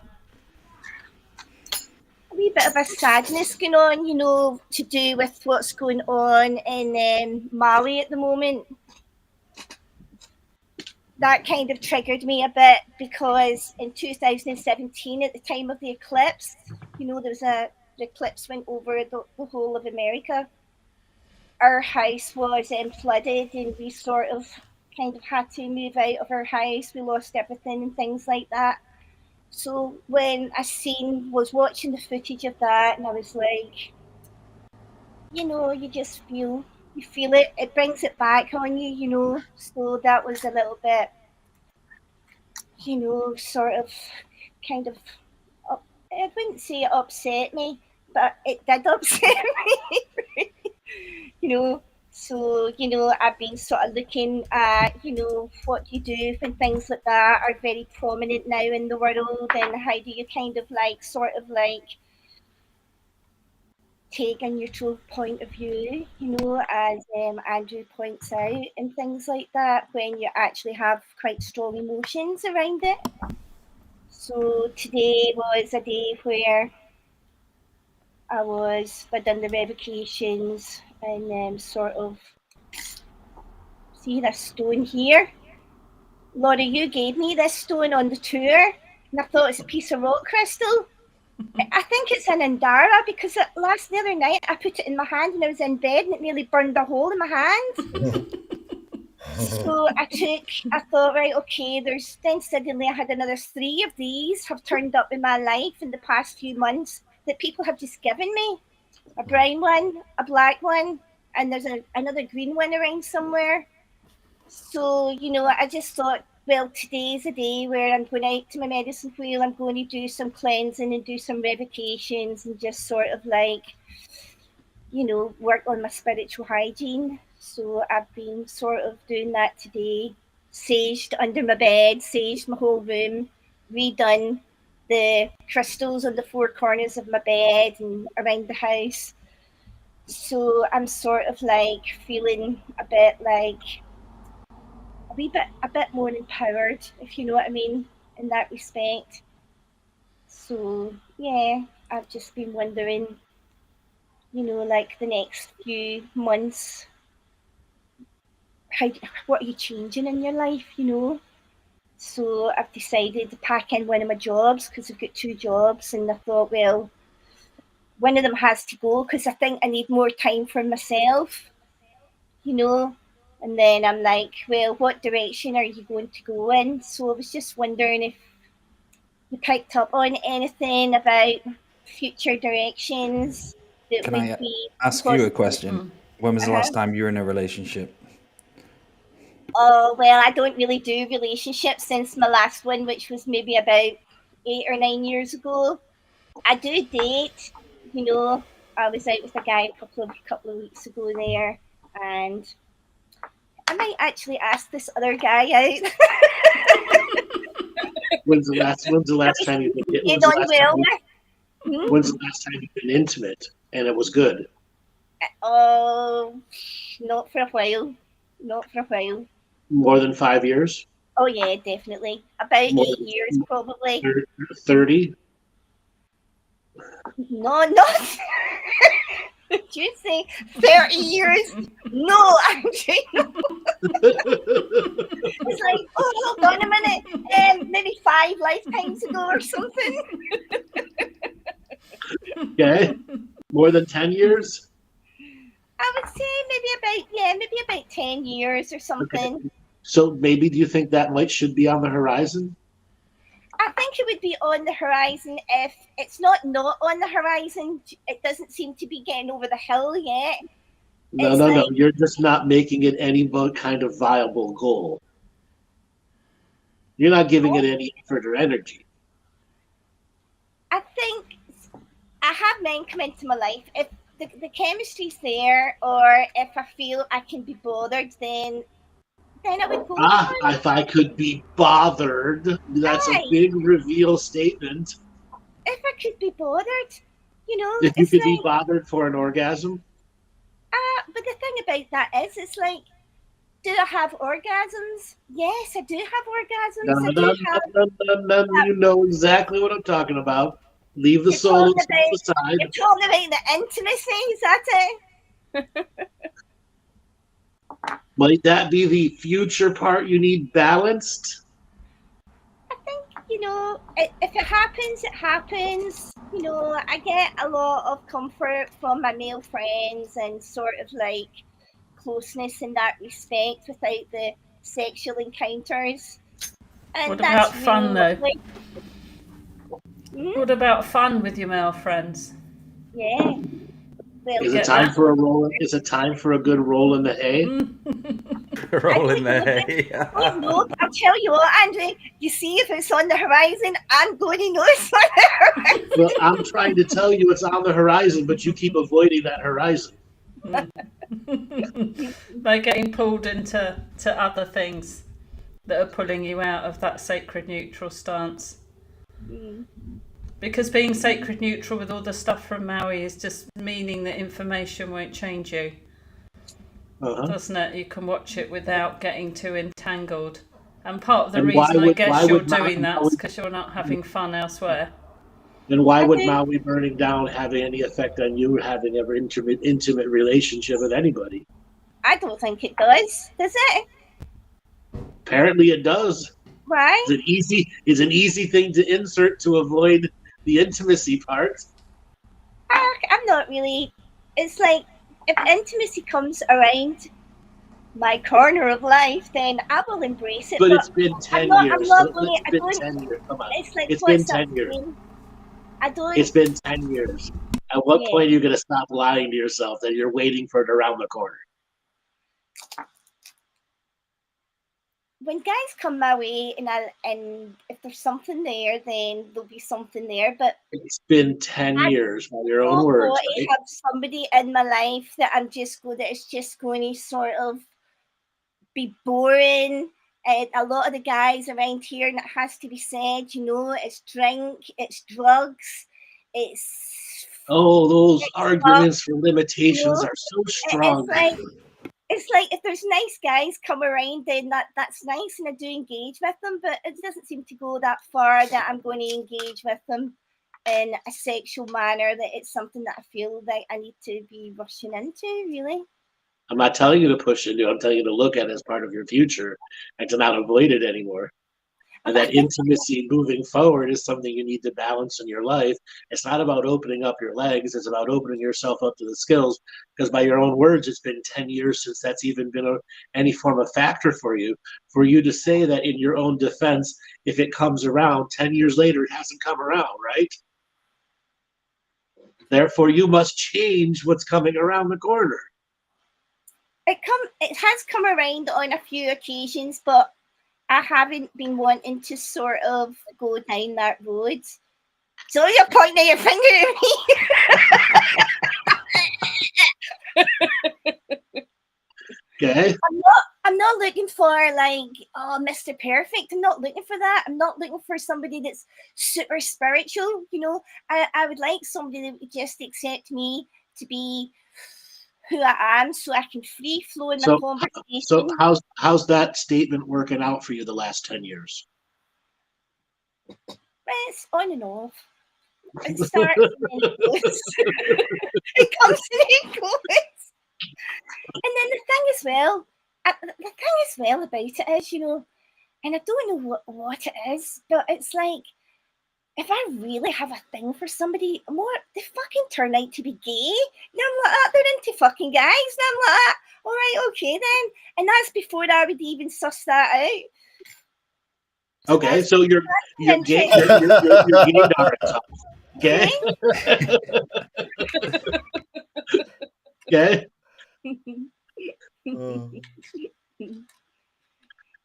Yeah, I know. I often wondered why that is. Maybe I just like a guy that's maybe you need to convert a gay guy. Show him what a woman really is.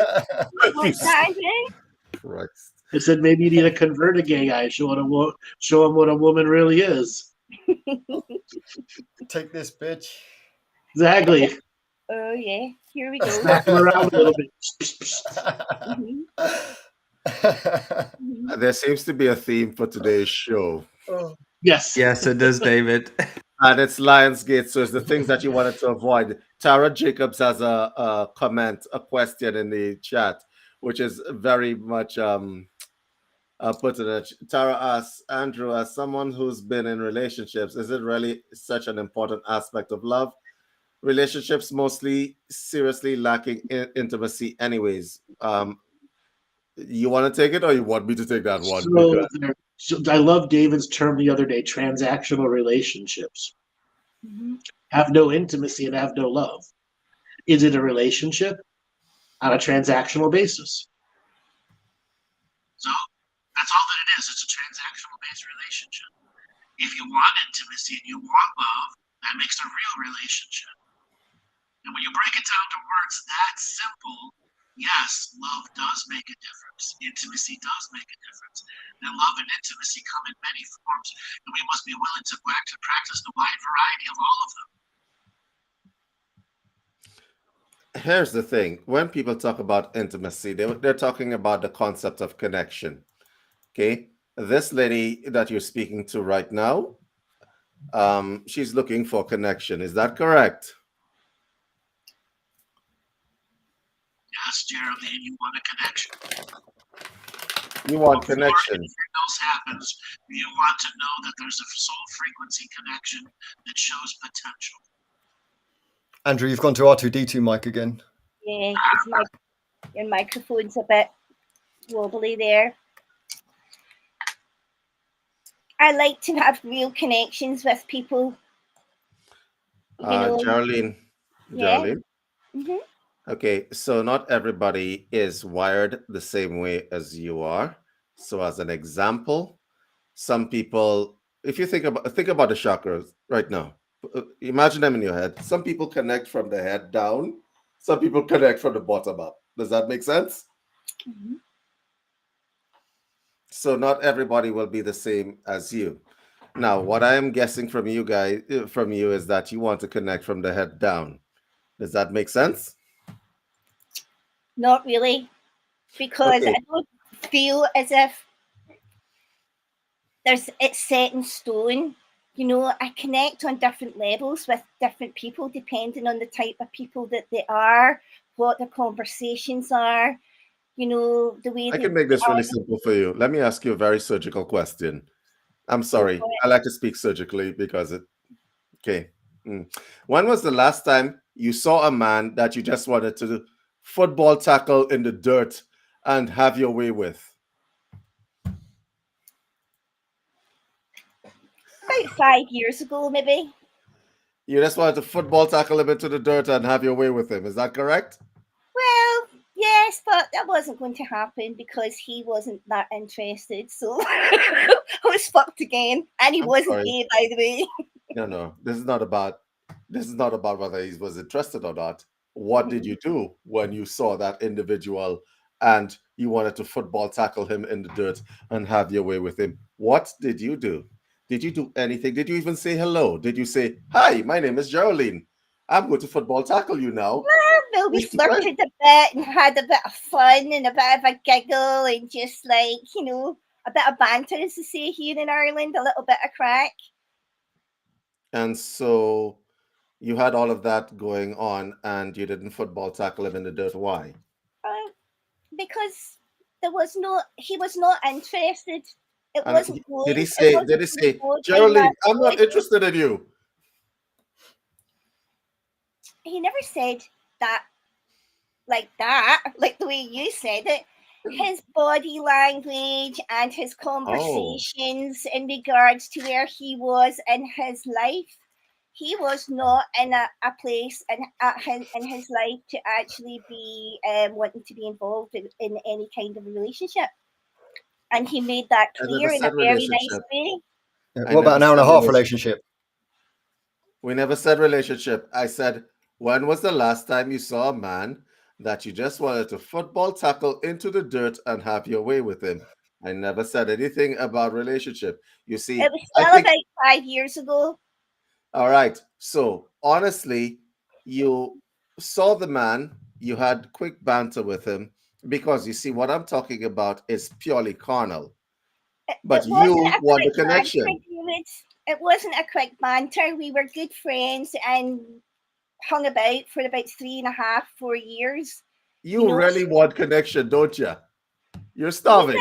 We had a connection there that was good enough for me, and I respected where he was. You know, I respected where he was in his life's journey, and we still had intimate moments of just being together and supporting one another, you know, and having a bit of fun at the same time. Okay, Geraldine, can I ask you a question? Shoot, boy, go for it. Good. You don't really like carnal desire, do you? When I say carnal desire, I mean desire of the body, just the body by itself. Forget about everything else you just said. Let's just concentrate on the body part. I'd say definitely not 100%.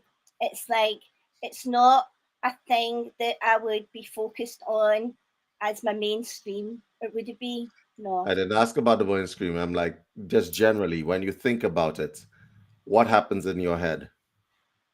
Carnal desire, just carnality. The body, sexuality. What happens in your head? Well, if I'm thinking about it now, what happens in my head, it's like there would have to be an element of physical attraction. Physical and if attraction. there is, then yeah, cool. And you think there might have to be an element of personality? Yes, most fucking definitely. Okay. Yeah. So basically, you just proved my point that you connect from the head down, because Right, okay. somebody would have to actually talk to you in order to get you interested in them, to connect down to the expression. This is how relationships work if you're looking at it from a more metaphysical standpoint. Some people connect with the head first. Hi, my name is. So the heads connect, right? Right. You introduce yourself as a soul, right? Then the next point is that you all share common interests with the third eye chakra, and you're coming down into the throat, and you're like expressing yourself to each other, and then you after expressing yourself to each other, you'll understand each other, so you'll form a heart connection, and then the issues of power and powerlessness and so on, and you got the solar plexus, and y'all start to support each other meaningfully, and then it's all the way down to the carnal thing. That's who you are. Okay? Okay. Other people may do it the other way up, right? Now, the majority of the world, unfortunately, are doing it the other way up, right? They bounce root chakras first, and then everything sort of comes together. There is no good or bad way to do this. But my point is that, like the caller before, and this is Lionsgate, so we're bringing all the spiritual people into contact with the things that they'd like to avoid. The point from before is that you cannot be avoidant where this bottom aspect is concerned. Okay? We're trying to avoid asking surgical questions. I suspect all of us are, right? But by that same token, I suppose the question is that something that you actively avoid if it's not on a more metaphysical level? Do you avoid it in this world? I don't think I would even consider the metaphysical aspect of it. It's like if there's a connection with somebody that is friendly or inviting, or then I would go with that. I mean, I don't need a person to be like me or to get me 100% for me to have a physical attraction to them. There's can be very beautiful people that are just not on the same spiritual journey as me, and I would find them exciting and interesting and engaging, and I would engage with them. Whether or not it's going to move into a sexual thing, to me, is not important. But that sexual energy is going to really heal you, and sexual energy is so important in life. And to have the sexuality and sexual energy not looked into or healed, it's causing I'd say a hole in your aura at the moment, and that's just something which needs to be filled. It might be a good idea for you to write a letter to your future lover or intimacy partner describing what you want, and see how many triggers you get, and how all these programs come up for you that you can't say what you want sexually to your future person who you're going to have sex with, woman or male, whatever. But see yourself as you do it, and allow yourself to write and say what you want in this intimacy, what and so on, and see how that feels for you. If it triggers you, then that's work you can work on. But write a letter to them what you want, and if you get stuck on writing, that's inner work. Why am I stuck? Then you've got to figure out where you're stuck, where you got that stuckness from, because it probably is in the past somewhere, and you've got to go heal that person in the past. You're very aware of healing the past and the responsibility which you have to have for that. That's my advice on that. And read the journal back to yourself. Sorry, Donna, I was going to say, read that back to yourself so you can actually hear yourself say what you've written as well. So you're not cringing from any words that you've written, so that you're accepting of everything out in the open to yourself with this. So nothing is making you wince or feel you shouldn't go there or do that in any way at all. No holes barred. Well said, Laura. There are so many questions I want to ask, but I'm not doing it live. It's no holds bars, Matty. No. Said that. Yeah, I feel you, Matty. I feel you. There's some questions in the chat. From Tara Jacobs. I think most women require connection for physical intimacy. You got to be careful with that. It's changing nowadays. It's changing. It used to be that way from Victorian times to now, but I think it's changing, and I think some of that change is purposeful change. Yeah, because physical intimacy is emotional intimacy. Yes and no. As I said, it's changing because people are becoming transactional nowadays. I give you sex, you give me popularity, money, clout, etc. Right? And also so much trauma around sex and sexuality in the collective. This vastly affects our perception of and response to sex, intimacy, and relationships. That is correct, which is why we're talking about the healing aspect of sex, because sex has been associated with so much trauma through like everywhere, even in the media right now. Sex and trauma are the same thing, no? You can see your trauma in your sexual behavior. You can see it. I've been on this journey, so I'm looking at my trauma from that perspective, and I wouldn't see that language if I didn't have that process. And it's like, other elements to heal, other aspects to heal. Yeah, and I've been through having a serious stick up my backside related to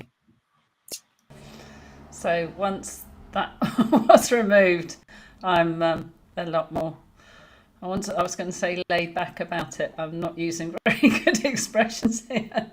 So what have you got now? A lot more butt plug. relaxed. So we're sitting here watching This the is going stream well. real, Laura. We're sitting here watching This the is not stream. There's going something well. still up your butt. Yeah. It might be a good idea for you as well as to buy a book, which like a romantic book about lovers and intimacy, and just get yourself to read it and try and open up to it and really explore why you're avoiding it and why you're avoiding having that sexual experience. And even if you look to the past and start making excuses about the past, then that's inner work for you to do, this Lionsgate, to go back and do that inner work for those parts of you which were betrayed in the past, which were traumatized by idiots. I think it's a joy that you're possibly denying yourself, Geraldine, for whatever I'll tell you one thing I'll say about Geraldine, though. Geraldine, you're a strong woman. It's obvious to everybody who's spoken to you. Everybody who knows you knows that you are a strong woman, okay? You can take whatever life throws at you, But in that process, you have to use masculinity. And that's what it comes down to. It's just that balance between the feminine and the masculine, That little tip that you need to do in order to really express that part of your femininity. Well, I do actually enjoy putting on a dress and doing my hair and my makeup and going out and, being feminine, But it's in every choice that we make. In our internal dialogue, in our external dialogue, you have to look out for the balance of the sexual energy within you. And I mean masculine, feminine that way, gender energy, to use a dirty word. But it's about that. It's about how you express yourself and how you make choices. Is the masculine always above the feminine? And can you bring that balance back? Yeah, and it came up when we went up to Callanash. I think I was telling Laura about it outside one of the hotels, when it was coming through really strongly that I was to go to the Stones with a dress on. Yes. And yeah. I remember, and things got a bit sort of chaotic, and I ended up getting up there, and I had a pair of jeans on, and of course, when I started walking, 10 steps in, the jeans kept falling down, and then you went away on the bus, and I stayed on, and I was planting the hawthorn berries. Yeah. And every time I got about 8 to 10 steps, again the trousers were down. And it went on until I got a bit of bale string, and it was made of nylon. And so I thought, right, I'm going to overcome this, and I made myself a belt. And then, of course, because it was nylon, the knot kept slipping, and then.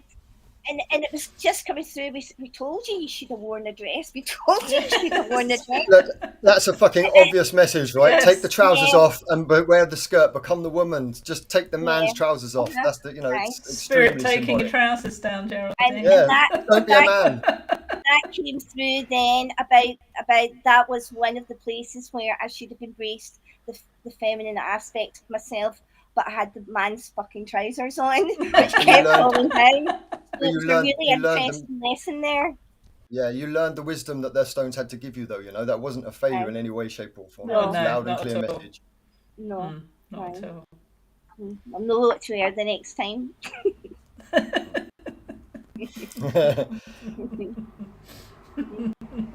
You're such fun, Geraldine.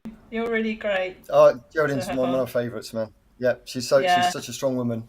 Yeah, you are. So, guys, we've got about 5 minutes left, so let's quickly go around just a bit of advice from everyone. We'll start with David just before we say goodbye. What's your advice, Geraldine, David?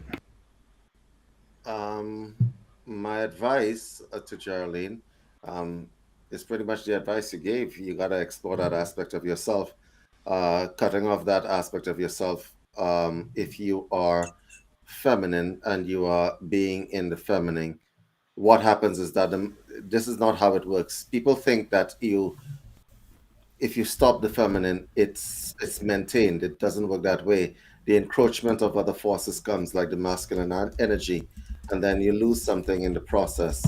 And then to fight to get it back is a bit of a problem. You're strong. A lot of that, I also get masculine energy coming off of you, Geraldine. I really do. Okay?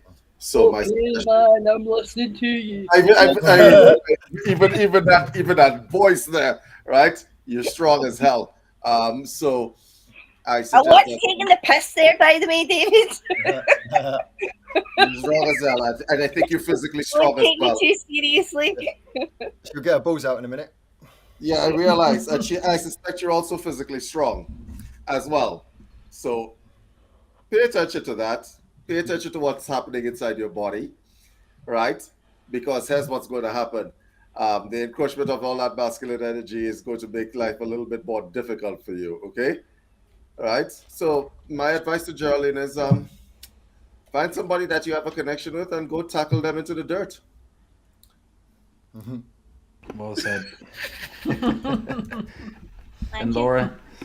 Go and get yourself some great underwear that you feel really good in, and one of those great dresses that you wear, yeah? And just go out there wherever you fancy going, and just be your beautiful divine feminine that you are, and just enjoy you for you, because you're beautiful. I'd go and buy myself some sexy underwear. Ended up getting showed off to the whole frigging world because a guy grabbed me to do a jive with me, and had one of them A-shaped skirts, and he started twirling me about, and the skirt went up like that, man. Everybody was like,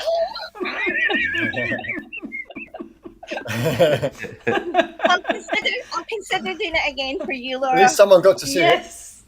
Yes. The whole dance floor got to see it. So, Matty, have you got any advice for Geraldine? Just do it all in joy, man. Just do it all in joy. Yeah, have fun. Okay. Thank you, Matty. Yeah. And my advice would be to write that letter about what you want and start exploring that and seeing if you can explore it to where there's no guilt or shame when you're writing it. What you want in a sexual experience, what would be your favourite bits, and start writing that letter. Then if those programs come in, you write down a separate piece of paper about the programs, what they're doing to limit you and so on. And yeah, what an honour, sister, and what an incredible show. I appreciate that advice, Dale. I think it's something I can definitely move forward with. Thank you so much. Thank you, everybody, by the way. Thanks, Geraldine. Great. Thank you, Geraldine. Thank you for calling in. See you soon. Thanks, darling. See you soon. So, guys, before we go, how can people get a hold of you, lovely people, for sessions? We'll start with David. Hi. Well, I just crashed the show in midway, so you can get a hold of me at info@universalcitizentv.com at any point in time, night or day, actually. It's email. Go ahead. I was going to put the Talking Sick Show logo up, but it was hitting my head. Thanks for coming on, David. I really appreciate you, brother. Matty, how can people get a hold of you for sessions? Okay, guys, so go to twofeathersmedicine.com and click on my name, and that will take you to the link where you can message me, or you can message me directly. I think Anyway, yeah, twofeathersmedicine.com. There's also links there for our combined healing therapy in York. I'm sure Laura's going to talk about that in a moment, but the links on there and the links are on Andrew's page as well. Are they up on Andrew's now? Laura? I don't know. I don't think they are yet. Okay, yeah. So come to twofeathersmedicine.com then if you're interested in coming to see us at York for our combined healing therapies. Yeah, or look out the our Facebook pages. We've posted the link up there to our website, or simply just email me laura2feathers@gmail.com. That's with the number 2. So we have already started to sell tickets, and the official email hasn't gone out yet, but we are putting out an early preview. We're up there for about 10 days back in York. And we're doing 1, 2, 3 and 5 day packages, although we are open to also doing a personalised package for you if there's space. It includes everything that we could possibly offer you of all the different therapies that we do, from craniosacral therapy, psychic surgery, Lucia light number 3, the PEMF mat, the magnetic and crystal healing, the flotation pods, hyperbarics where that is available, and so much more. I mean, we always bring so much more to a session, and this is, Andrew will be back with us then from the US, so he will be back. And this is the end of September, beginning of October. So please email me. If you can't find any of this information anywhere, please email me and I will get that straight to you, and we will get the email out with the pay now buttons as soon as we can. The other thing is we can do individuals in Brighton. Some people have asked that they prefer to come to the South Coast. We can't do it as extensively because we don't have hyperbaric here. We do have everything else. We can offer everything else. And the 4 of us, as well as practitioners in Brighton, and it could be that we set up a week nearer Christmas down here.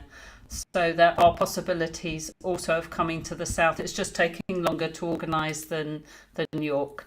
So there we go, guys. These healings are amazing. I don't know anybody out there who's doing them in the combination that we're doing them in, with all the extra things that we're putting in. And you only have to look at our testimonials to see what change it's bringing into people's lives and the trauma it's releasing and so on. So we're really excited about it. It's not been in the UK before that I can see anywhere, and certainly it's not been us with Andrew. It's a really, really exciting time for all of us. And just to say thank you, Dale, David, Matty, and Andrew, who's now on a session, and everybody who came in the chat and everybody watching. We absolutely love interacting with you. Dale, what are we doing next week? Do we know yet? So 2 weeks time, not sure about next week, but 2 weeks time we have the Talking Stick Show 100th birthday, where we'll have the 100th episode. So either we'll do a live call-in show or something different. But I just want to say thank you to everyone joining and those listening. From when I first did the first show all those years ago to how it is now, I'm just very inspired, and some of the people I've met and working with you incredible people and friends, making friends, and all of those who've listened and watched throughout those years. I really do appreciate you. I really do. And if you'd like to get hold of me for a session, a psychic surgery session, head over to daletobin.com. Also, I'll have some workshop dates coming up to learn psychic surgery. And I'm starting to write the roadmap back to the grandmother's workshop as well. So yeah, thanks again, guys, and good night. Thanks, everyone.